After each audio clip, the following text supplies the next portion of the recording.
नमस्कार विद्यार्थी मित्रांनो, मी success typing practice centre Pune याचा संचालक. आज आपण इथं पवई आयनला आलेलो होतो, जिथं विद्यार्थी आपले MPSC स्किल टेस्ट देत होते. खूप सकाळपासून आत्तापर्यंत 3 बॅचेस झाले आहे. आपले सगळेच विद्यार्थी पास झालेले. एकही विद्यार्थी असा नव्हता का ज्याचं स्पीड पॅसेज बसत नव्हता. सगळ्यांनी व्यवस्थित परफॉर्म केलेला आहे. कोणाचाही काही प्रॉब्लेम नाही. सकाळपासून आपण दोन्ही बॅचेसचा व्ह्यू टाकलेला आहे यूट्यूबला, तुम्ही बघू शकता. आत्ता जस्ट तिसरी बॅच संपलेली आहे. तर त्या विद्यार्थ्यांना पॅसेज कसा होता, त्यात काय प्रॉब्लेम येत होते किंवा तो पॅसेज कसा होता हे आपल्याला जाणून घ्यायचं आहे. तर आपल्यासोबत आपले काही विद्यार्थी आहे, ते आपल्याला सांगणार आहे की आत्ताचा पॅसेज किंवा आत्ताची एक्झाम कशी होती. तर सर, आत्ता जी एक्झाम झाली त्या एक्झाममध्ये तो पॅसेज कसा होता, तुम्हाला ज्यावेळेस आतमध्ये जात होते डॉक्युमेंट व्हेरिफिकेशन कसं झालं, त्यात तुम्हाला कोणकोणत्या गोष्टी लागल्या ते जरा थोडं सांगा. आतमध्ये जाताना पहिलं तर hall ticket, original identity card त्याची झेरॉक्स आणि टायपिंग सर्टिफिकेटची एक प्रिंट झेरॉक्स, एवढ्या 3च गोष्टी लागत होत्या. ओरिजिनल टायपिंग सर्टिफिकेट लागत नव्हतं, फक्त त्याची झेरॉक्स पाहिजे होती. एंट्री आतमध्ये झाल्यानंतर बाहेर चेक केलं. आतमध्ये बॅग ठेवून आम्ही डायरेक्ट वरती गेल्यावर ते PC वगैरे दिलं त्यांनी, फोटो वगैरे ते काढलं, ते केलं. त्यानंतर म्हणजे ज्यावेळेस पॅसेजला अगोदर अर्धा तास बसून ठेवलं आणि ज्यावेळेस पॅसेजला सुरुवात झाली पहिले 5 मिनिट कीबोर्ड टेस्टिंग होते. सगळे लॉजिटेकचे कीबोर्ड होते आणि पॅसेज पण एकदम सोपे होते आणि असं म्हणजे घाबरासारखं काय नव्हतं. आणि ते एकदम सपोर्टिंग होते. काय पाहिजे, काय नाही पाहिजे, पेन पाहिजे का काय पाहिजे, काही सांगितलं तरी ते देत होते. स्क्रीन बदलून देत होते, कोणाच्या ह्याच्यावर पेनांनी टिक केलेले होते ते पण बदलून देत होते. अच्छा, अशा काही स्क्रीन होत्या का त्याच्यावर होते असं डॅश वगैरे? काही स्क्रीनवर होते ना, एका स्क्रीनवर होतं ते त्यांनी बदलून दिलं लगेच. आणि म्हणजे काही पण सांगितलं तरी ते लगेच बदलून देत होते. अच्छा, जे आपण पॅसेज आत्ता दिला त्या पॅसेजमध्ये साधे म्हणजे इझीवाले शब्द होते की हार्ड होते? जोड शब्द किती होते असे का काही? सगळे सोपेच होते. जोड शब्द असतील तर एक 3-4 असतील फक्त, आणि सगळे सोपे होते, एकदम सोपे होते. शेवटचे 1.5-2 मिनिट तर आरामात शिल्लक राहत होते. किती पण हळू मारला, शब्द न शब्द बघून जरी खाली बघून टाईप केला तरी पण 1.5-2 मिनिट राहत होते. जोड शब्द एकदम कमी होते, 3-4 असतील जास्तीत जास्त. आणि त्याच्यात फुल स्टॉप आणि कॉमा सोडून आणखी काही होतं का? काहीच नव्हतं, फक्त फुल स्टॉप आणि कॉमाच होतं, बाकी काहीच नाही. क्वेश्चन मार्क नाही, double inverted, single inverted, comma काहीच नव्हतं, असलं काही नव्हतं. आणि दुसरी एक गोष्ट, जसं आपण इन्स्टिट्यूटमध्ये टेस्ट घेतली तर तिथं कसं थोडंफार कधी कधी आपल्याला हे येतं, टेन्शन येतं थोडंसं, का भीती वाटते. तशी भीती इथं वाटली का? जर वाटली तर मग त्याला तुम्ही केलं का रिकवर? इन्स्टिट्यूटमध्ये सर्व आधी भीती वाटायची, टेन्शन यायचं, पण इथं नाही वाटली. कारण त्यावेळेस जसं तुम्ही आधी सांगितलं होतं, टेन्शन आल्यावर काय करायचं, का भीती घ्यायची नाही, तिथं कसं स्वतःला शांत ठेवायचं. कारण किती पण हळूने टायपिंग केली, एकदा जर आपलं, माझं म्हणजे इन्स्टिट्यूटमध्येच अगोदर बसत होतं टायपिंग, त्यामुळे मला माहीत होतं की तुम्ही सांगितल्यावर मी जर शांत ठेवलं, मन घाबरलं नाही, इकडं तिकडं कोणाकडेच बघायचं नाही, कोणी काय बोललं, कोणी काय मागितलं, काय कोणाकडे लक्ष द्यायचं नाही, फक्त आपलं आपण कीबोर्ड समोर बघायचं स्क्रीनकडे, दुसरीकडे कुठंच नाही काय बघितलं. भीती नाही वाटली, काहीच नाही वाटली. मग जसं मी तुम्हाला सांगितलं होतं का शेजारी वगैरे काही विद्यार्थी हायपर होतात, मग ते आरडाओरड करतात, त्यावेळेस आपण शांत राहायला पाहिजे. तर तुमच्या बॅचला असं काही घडलं का? झालं. माझ्या शेजारी जे बसले होते ते मोठ्या मोठ्याने ओरडायला लागले. पहिल्या म्हणजे लास्टच्या पॅसेजला, जो मेन पॅसेज होता, त्याला स्क्रोल करतानाच ते एकदम हातपाय थरथर कापायला लागले. तर ते मोठ्याने ओरडायला त्याला लागले, सर बोलवा, सरांना बोलवलं हे ते. म्हणजे त्यांचं बघून मला पण थोडंसं वाटलं, पण मी 5 सेकंद शांत बसलो, मोठा श्वास घेतला आणि परत सुरू केलं. मग ते आले, त्या मॅडमला घेऊन गेले, मी काय लक्ष दिलं नाही, माझं मी पुढं फोकस केलं. शेवटचे 2 मिनिट शिल्लक राहिले मग मला. व्हेरी गुड सर, खूप छान, अभिनंदन तुमचं. क्लर्क तर होताच आहे. उद्याच्या टॅक्ससाठी तुम्हाला आमच्याकडून शुभेच्छा.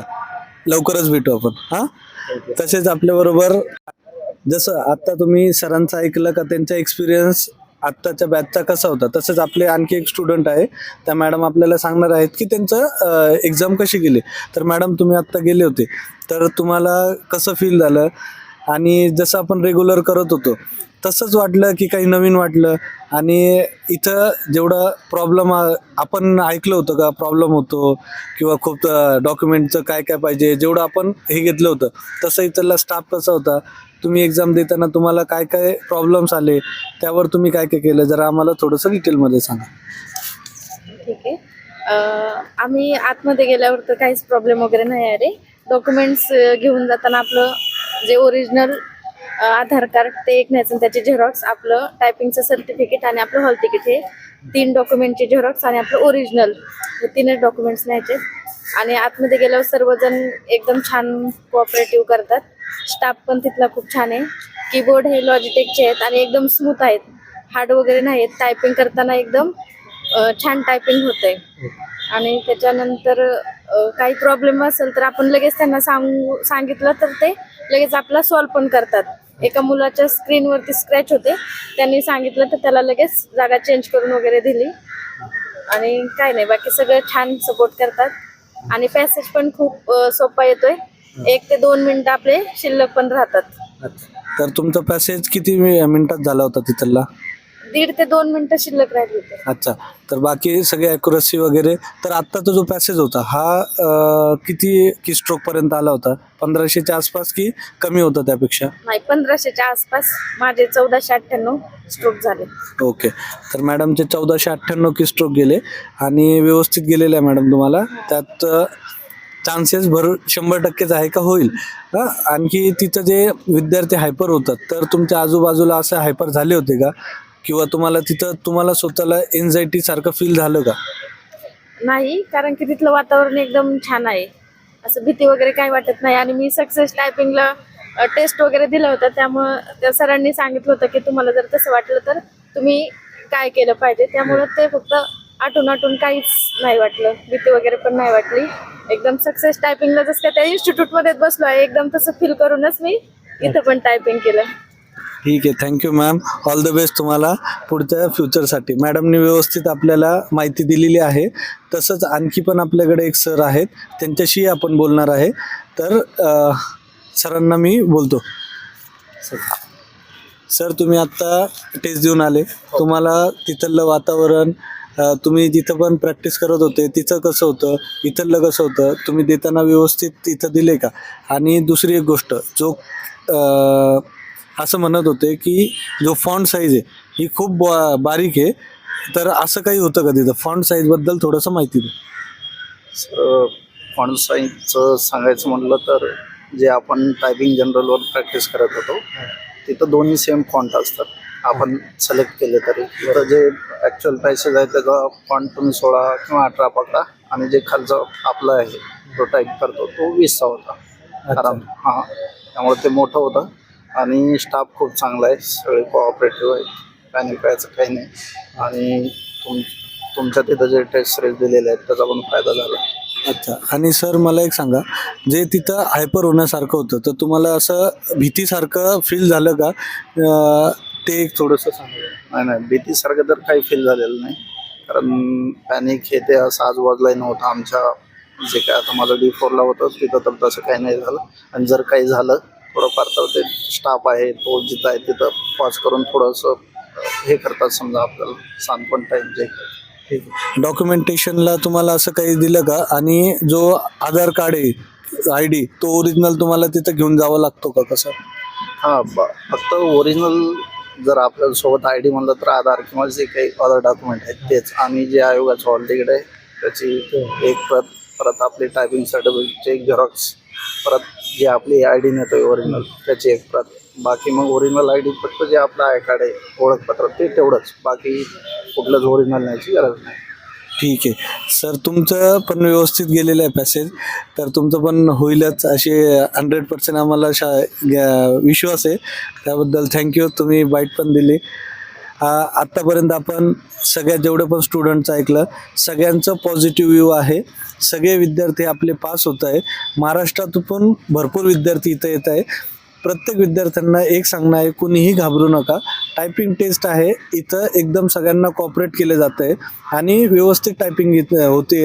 आणि जसं मागच्या काही प्रिव्हियस इयरच्या एक्झाममध्ये काहीतरी होत होतं, काहीतरी थोड्याफार चुका होत होत्या, पण यावर्षी असं काहीही नाही. सगळी एक्झाम एकदम व्यवस्थित होतीये आणि यात तुम्हाला म्हणजे पास व्हायचे चान्सेस आहे बऱ्यापैकी, म्हणजे सगळ्यांचेच पास व्हायचे चान्सेस आहे. जे तुम्ही घाबरताय, ज्या विद्यार्थ्यांनी घरी टायपिंग केलेली त्या विद्यार्थ्यांना असं होतंय की बाकीच्या विद्यार्थ्यांपेक्षा आम्ही कुठंतरी कमी पडतोय का, तर असं काही नाही. तुमची टायपिंग एकदम सगळ्यांची व्यवस्थित आहे. इथं आल्यावर पण बाकीच्या गोष्टीचं प्रेशर घेऊ नका का तिथं काय असेल, घरून निघताना व्यवस्थित येऊन इथे टायपिंग द्या. आजचं जे मराठीची अजून एक बॅच लास्टची बॅच आहे त्याचा पण आपण लवकरच रिव्ह्यू टाकू. आत्ता जी 3rd बॅचचा मी टाकलेलं आहे, उद्या इंग्लिश आहे, तर इंग्लिशच्या विद्यार्थ्यांनी प्रिपेअर राहा, त्यांचे पण डॉक्युमेंट वगैरे सगळे काढून. ओके, तर आत्तापर्यंत आपण ज्या विद्यार्थ्यांचं 2-3 आपले जे पण विद्यार्थी होते त्यांचा आपण रिव्ह्यू ऐकलेलाच आहे. तसंच आपले एक स्टुडंट आहे ते पण आपल्याशी बोलणार आहे. तर त्यांनी जो आत्ता एक्झाम देऊन आले, त्यांना एक्झाममध्ये कसं फेस करता आलं आणि त्यांनी काय काय केलेलं आहे ते पण आपण विचारू. सर, आत्ता जी तुम्ही एक्झाम दिली त्या एक्झाममध्ये तुम्हाला कसं वाटलं? सर, पहिल्यांदा तर इथून एंट्री केल्यावर आतमध्ये गेल्यावर मला एवढं काही प्रेशर वाटलं नाही. पहिला मी पॅसेज 5 मिनिटाचा व्यवस्थित मारला, परत 10 मिनिटाचा पण डेमो पॅसेज चांगला मारला. त्याच्यानंतर 10 मिनिटाचा जो पॅसेज होता त्याच्या शेवटच्या 1.5 ते 2 मिनिटात मला प्रेशर आलं थोडं. माझे बोट वगैरे व्यवस्थित चालत नव्हते, परंतु सक्सेस टायपिंगमध्ये मला चांगलं प्रिपेअर करून घेतल्यामुळे मला ते व्यवस्थित जमलं. आणि त्यात जुनेश सरांनी व्यवस्थित सगळं मॅनेजमेंट व्यवस्थित माझ्याकडून करून घेतलेलं, त्यामुळे मला काही एवढं शेवट जमलं मला ते. अच्छा, तर सर, जे शेवटचे तुमचा 1.5 मिनटं होतं, त्या 1.5 मिनटात ज्यावेळेस तुम्हाला प्रेशर आलं होतं त्यावेळेस स्वतःला रिकवर करता आले ना तुम्हाला, त्यावेळेस तुम्ही स्वतः काय केलं? त्यावेळेस मला ज्यावेळेस प्रेशर आलं त्यावेळेस मी थोडं थांबलो, एक 10 सेकंदानंतर मी स्वतःला स्टेबल केलं आणि त्याच्यानंतर मी पुन्हा चालू झालो आणि पूर्ण फोकसने टायपिंग मारायला. तर आता तुमचा जो पॅसेज होता हा पूर्ण बसला का? हो, पूर्ण बसला माझं. तर जे कीस्ट्रोक मारत होते तुम्ही, तर त्यात तुम्हाला असं काही मिळालं का ज्यात तुम्हाला अवघड वाटलं की जोड शब्द जास्त आले किंवा त्यात अंक आले होते, असं काही होतं का त्यात? अंक तर नव्हते, जोड शब्द आले होते, एक 2-3 जोड शब्द होते आणि बाकीचे असे मोठे मोठे शब्द होते. म्हणजे आपल्यासाठी, पुरामुळे असे शब्द जे होते ते मोठे मोठे शब्द होते, बाकी काही नाही. अच्छा, तर मोठे मोठे काही शब्द आलेले होते, पण बाकी ओव्हरऑल पॅसेज व्यवस्थित होतं. असं म्हणजे जेवढा आपण विचार करत होतो की खूप असा अवघड येईल तसा काही नव्हता. एवढा अवघड नव्हता. जेवढी प्रॅक्टिस सक्सेस टायपिंगमध्ये करून घेतली होती तेवढं अवघड नव्हतं. आणि सरांनी कसं केलं की इझी पण घेतले होते, मीडियम पण घेतले होते, हार्ड पण घेतले होते, त्यामुळे आम्हाला काय म्हणजे एवढं हे झालं नाही. फक्त शेवटच्या मला 1-1.5 मिनिटात प्रेशर आलं, परंतु ते मॅनेज झालं माझ्याकडून. तर सरांनी जशी आपल्याला माहिती दिली आहे तसं आपल्याला जशी माहिती दिली सरांनी व्यवस्थित, त्यात आपले जे सगळेच सक्सेसची टीम होती, जसं मी असेल, मी जुनेद शेख, तसेच इरफान सर, तसेच जीवन सर आहे, सूर्या सर आहे आणि आपले काकडे सर आहे, यांनी खूप सारे कष्ट घेतले होते का विद्यार्थ्यांनी इथपर्यंत पोहोचण्यासाठी. यांनी खूप कष्ट घेतल्यानंतर आज विद्यार्थी सगळेच पॉझिटिव्ह येत आहे. ऑलमोस्ट आपले जेवढे पण विद्यार्थी होते सगळ्यांना आपण पास करण्यासाठी खूप कष्ट घेतले. आज आपल्याला ते रिव्ह्यू पण दिसत आहे की यांना इतकी अडचण येत नाही आहे. आज जेवढे पण विद्यार्थी पास होत आहे त्यांचा आम्हाला तर आनंदच वाटतोय, पण तसेच महाराष्ट्रातून जे विद्यार्थी येणार आहे त्या विद्यार्थ्यांनीही अजिबात प्रेशर घेऊ नये. सगळे आरामशीर पास होतात. जसं मराठीला सगळेच होत आहे, इंग्लिशला पण सगळ्यांनी डोकं शांत ठेवा, आरामशीर होते. चालेल, बाकीचा जो पुढचा बॅच बाकी आहे त्या बॅचचे विद्यार्थी आल्यावर तिथं पण रिव्ह्यू घेऊ. धन्यवाद.